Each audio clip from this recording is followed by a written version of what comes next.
welcome. And thank you for making the time to speak with us. Thank you, Jay. I've always been fascinated by your journey, starting all the way from private equity. I know you were in the States for a while, then private equity, then in credit for over 2 decades. Right? Today, obviously, you're leading a very large fund platform on the credit space. But I'd really like to learn from you on what have you seen in the last 2 decades in credit. What's been your experience there? How has India changed in terms of how they consume credit, both from a corporate standpoint, in terms of flavors, right? Earlier, credit used to be considered the stepchild of the public equity markets. But today, I feel it's sort of stepped up to the game. It's giving toe-to-toe competition on yields with public markets, and no one better than you to tell us what's happened in the last couple of decades. So please share your journey. Sure, absolutely, Jay. First of all, thank you, Jay, for having me here. Thank you to Aikya. It's a fantastic platform. So very happy and very lucky to be here. Jay, maybe couple minutes on my background, and I can jump straight into the question. So before Neo, I was with True North. At True North, I helped set up the credit vertical. I was a co-founder at the True North credit vertical. Before True North, I was in Piramal Capital. Initially, I used to look at the corporate lending side from the balance sheet, which is the NBFC vertical. And eventually, I moved on to set up a fund along with CDPQ, the Canadian Pension Fund. And I was heading the fund before I left Piramal. Before that, 8 years in a mid-market growth private equity fund where I've seen the whole cycle. And before that, I was in the US, worked with Ernst & Young in New York, worked with GE Capital in Chicago, and so on. My assessment of where private credit right now is, I think we are very similar to where private equity was in 2008. In 2008, which is when I joined private equity in India, there were about 15 to 20 active funds, right, which is the situation in private credit right now, where we have 15 odd active funds. Private equity in India now, obviously, there are some 70, 80 funds active, and it's really grown into a big industry. Private credit industry mainly started post 2015, which is when which was the Raghuram Rajan era, where a lot of restrictions were put on the banking system in terms of the end users for which banks can lend money. Initially, from 2015 to 2019, the entire action was in the NBFC space, where you had these corporate lending NBFCs, and there are quite a few of them who were very active. And together, they built up almost a 3 to 4 lakh crore kind of a book between the 8-10 active corporate lending NBFCs. Post-IL&FS, obviously because of the asset liability mismatches, because of the long-term funding issue, NBFCs stopped doing it in a big way. So wholesale NBFCs started coming down from an exposure perspective. So post-IL&FS and after COVID is when private credit really mushroomed in India in a big way. Now we have about 15 odd funds who are very active. I think there's still enough room for more funds. If you look at the annual deployment versus the annual demand, there is still a significant mismatch. So I think this industry, like I said, was where private equity was in 2008, and enough scope and enough wings to grow further. That's encouraging to hear. But help me understand something. I think credit as a term, right? Fixed income credit has also seen some evolution, right? And rightfully so. Like you said, there's government reforms, there was the IL&FS moment, which was actually a very scary one. And then, we also saw sort of deleveraging of balance sheets. Then post-COVID, we have seen, folks picking up credit again as entrepreneurs want to build for the new India. Could you help us understand how the whole credit spectrum is to be evaluated, right? What do banks do? What do NBFCs do today post IL&FS? Where does performing credit sit, right? Post our March 23 debt mutual fund game. Now debt mutual funds are saying I'm doing performing credit because the debt mutual fund business went down, right? So, if you could slice the pie for us in terms of the different types of credit, that will be helpful. Got it. So, Jay, in India, private credit as a word is very loosely used. If you look at the West, the definition of private credit basically means what is not publicly listed. In India, what we mean by private credit is what banks cannot do from an end-use perspective. So in the West, for example, and I'm just trying to make a distinction here, in the West, private credit funds compete with the banks. So private credit funds actually compete with syndicated bank loans. Private credit has grown because of the risk appetite of banks and because of the risk weightages that banks need to have. In India, it's very different. In India, private credit has grown mainly because of the legal and regulatory restrictions on the banking system. What banks cannot do from an end-use perspective, initially the NBFCs were doing, and then a lot of the action is now shifted to private credit funds. There are 3 or 4 subsets of private credit in India. One is what you call as venture debt, which is a clearly different and distinct category where you lend money to new age venture funded companies as debt. These are early stage companies, typically maybe negative cash flow loss making company, but having some sponsor setting or having some strong equity value. Different thought process. Then you have something called as performing credit fund, where you lend money to performing companies for end uses for which banks cannot lend money. Like for example, tenor elongation, domestic acquisitions, shareholder level settlements, exit to private equity, and so on and so forth. Then there's a category which is a special situations fund, which is the fund that we are operating in, which is a very, very niche specialized category. Here you do what performing credit funds do. There are also certain end uses which only we can do. For example, lending money to a company to do a one-time settlement with banks, last mile financing, retail pools, helping promoter buy his own equity at an arbitrage, if there is an arbitrage situation available. Our thought process basically is wherever it's a win-win situation where promoter is able to unlock his equity value, that's where we get into. So truly it's a win-win and truly there is an alignment with the promoter. So we talked about venture debt, we talked about performing credit, we talked about special sits, and the 4th category maybe if you have to draw is a real estate. For example, we typically avoid real estate in our special sits fund, but there's a separate category of real estate funds within the private credit umbrella. Interesting, good to know. Just as a follow-on question to that, we going back to graduate school, the one thing we learned was higher the return, higher the risk. There's a risk return continuum, right? So decide where you want to play. You want to take an FD, it's going to be at 6%. You want to play, venture debt, maybe it's 14%. Performing credit in the same bucket, maybe it's 13 to 16%, right? From what I understand, in the situation, the special situations fund that you're running, we're targeting 21 to 24% returns. However, it's a very risk-adjusted model, which I think even I myself I had to scratch my head and say, Rubin, we need to sit on this to understand the portfolio and understand how you deliver, great returns with a very risk-managed approach. Could you sort of demystify this? Sure. So Jay, maybe on the return part, so we are delivering about a 23-24% gross IRRs into our fund. First reaction always was you all are doing something risky, is this stressed, distressed, etc. So we don't touch stressed companies. I hate the word distress. What we like is dislocation. So these are classically special situations. In the West, in foreign funds, there is a concept of pricing the risk. That this is the risk and this is how I will price this risk. For us at Neo, we don't like that term. We are more binary in our approach. There is a risk we will take, there's a certain risk we will not take. So it's not about pricing the risk, there is a certain risk where we do a full stop. We just don't want to take that risk at any pricing. It will sound very, very counterintuitive. We are actually taking risk which is commensurate to a 10-12% return, but we are making 23-24% out of the same situations because these are special situations.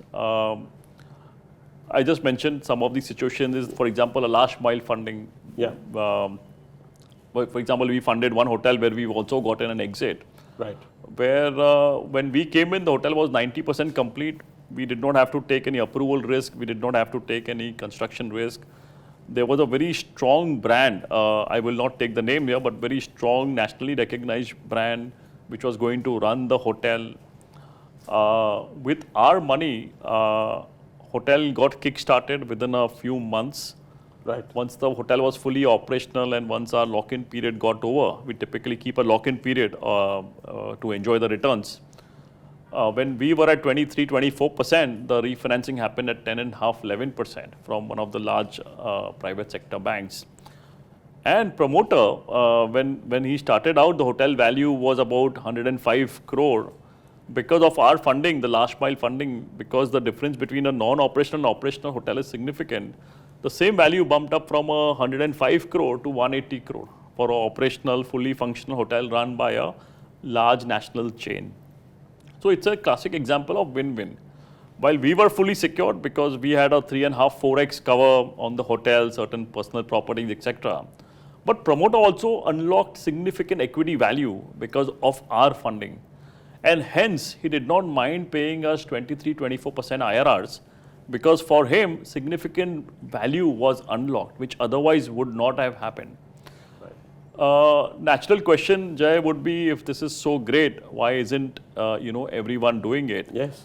So one, this is very specialized work. The teams need to have a lot of operational expertise. This is in Hindi what you classical say, this is a khit-pit wala kaam. This is not very easy work, operationally challenging work.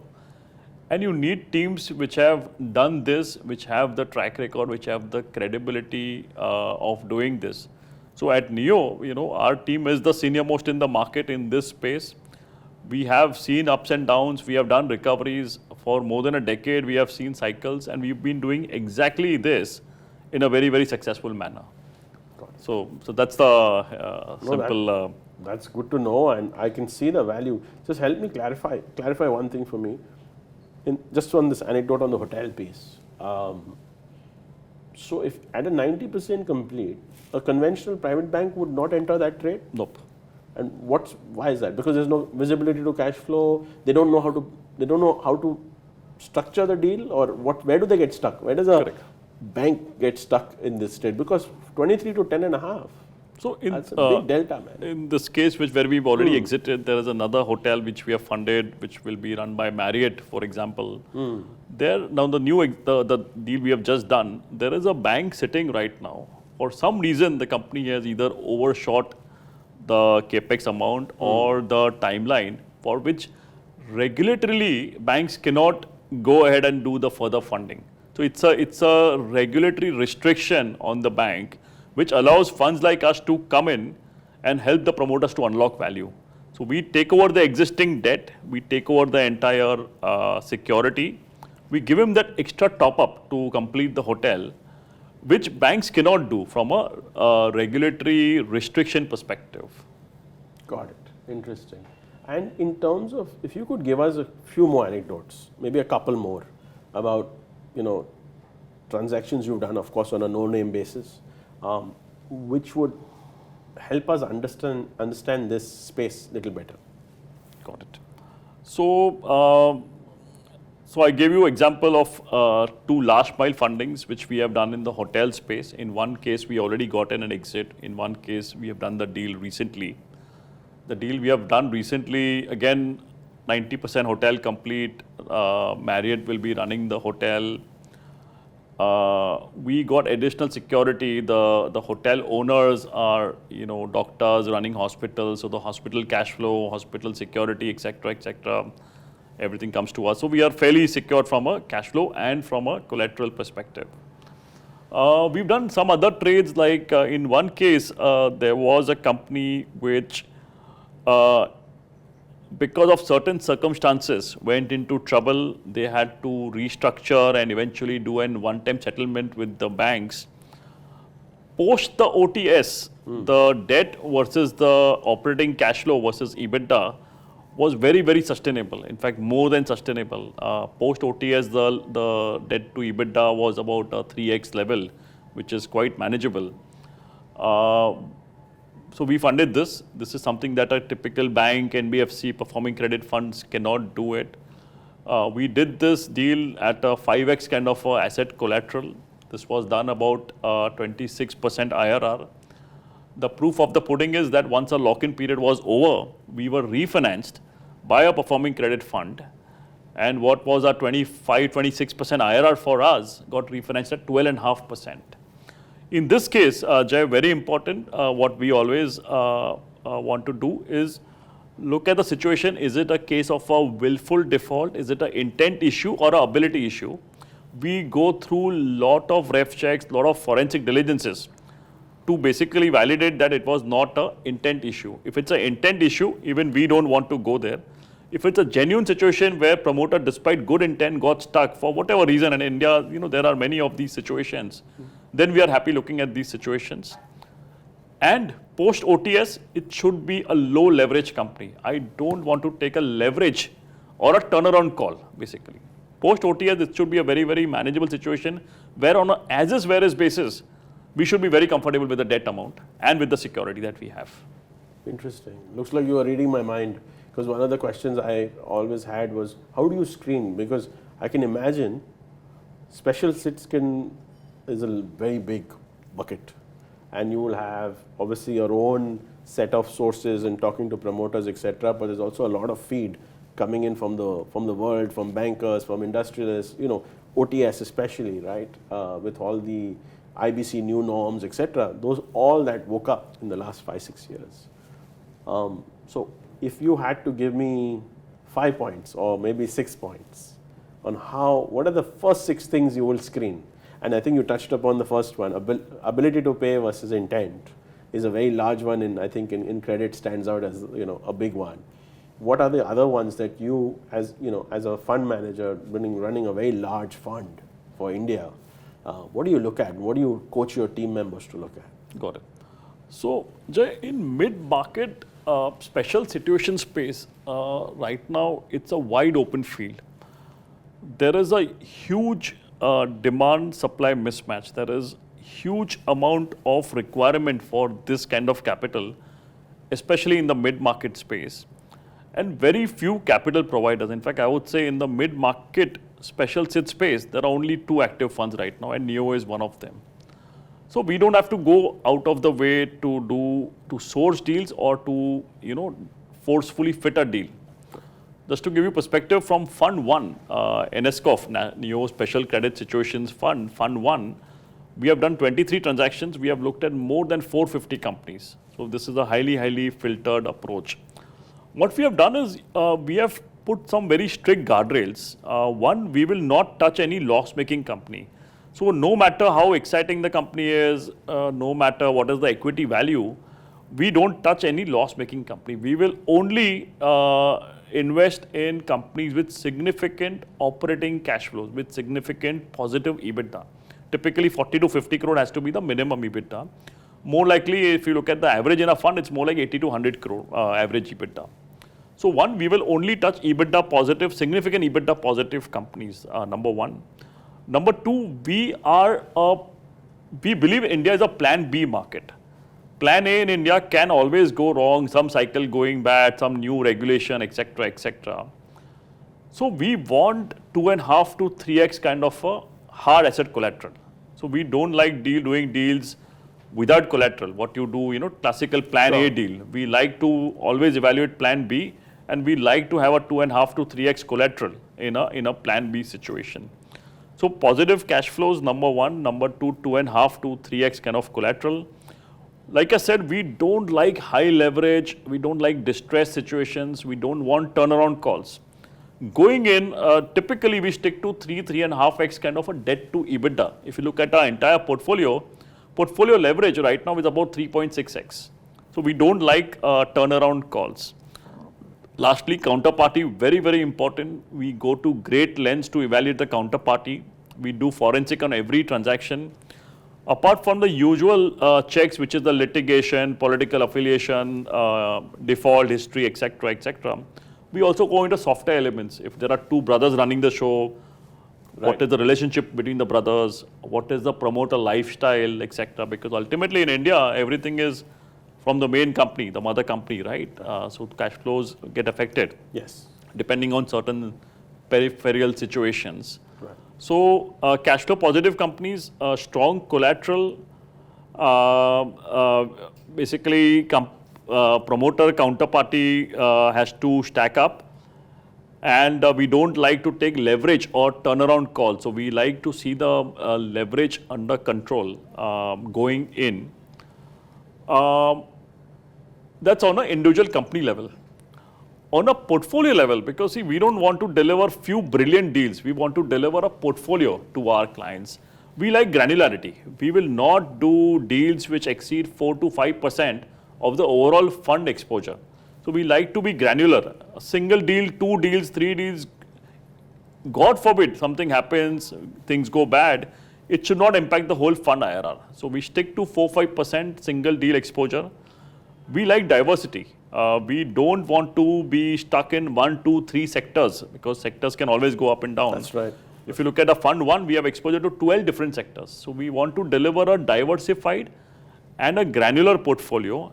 Last point, most important point, Jay, we don't like back-ended deals, zero coupon back-ended deals. We want to collect cash flows on a regular, on a monthly, quarterly basis. Every deal that we have done, typically we collect 17 to 18% kind of cash coupons on an annual basis, which is what we are delivering to our investors. So these are some of the guardrails that we have kept, apart from the deal by deal analysis. If it doesn't fit the guardrail, we just automatically and mechanically say no to deals. Because there is enough deal, there is a dearth of this kind of capital. We don't want to go out of the way to do deals. Well, that's fantastic. Well, thank you for walking us through that thought process. It gives a lot of comfort to understand, how you're looking at this. Because a lot of times, we, as folks on the other side, as investors, we look at it and go, oh, 24%. If everyone can get 24%, I should, leverage my house in and send the money across, right? But the truth is, there's a lot of portfolio construction going in.